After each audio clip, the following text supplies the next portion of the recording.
Гледам у Фейсбук протести у София срещу правителството. Защо? Какво им не харесват на тия хора?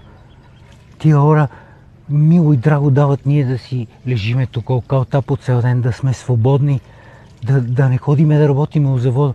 Майка ми и баща ми 20 години у завода, първа, втора, трета смена. То няма време да се обърне така, му ли доди да легне околта.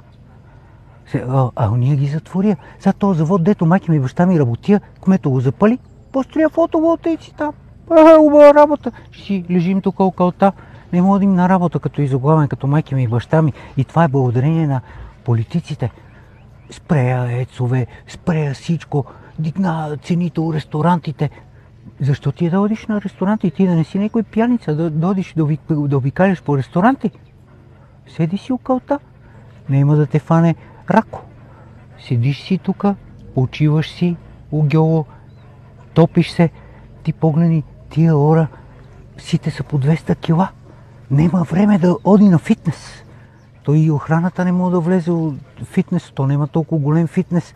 Ма нема време, човеко. Погледни, всички са с сини кръгове под очите. Ядове.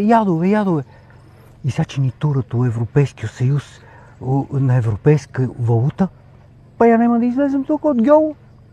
Тук ще си живее. Изобщо няма да има никакъв смисъл да излазим.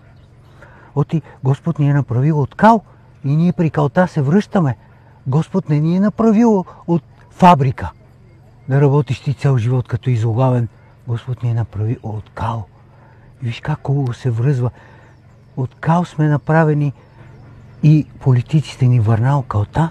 Браво, ево, трябва да ги обичаме тия хора. Трябва и душици носят. Добри хора са, помагат на хората.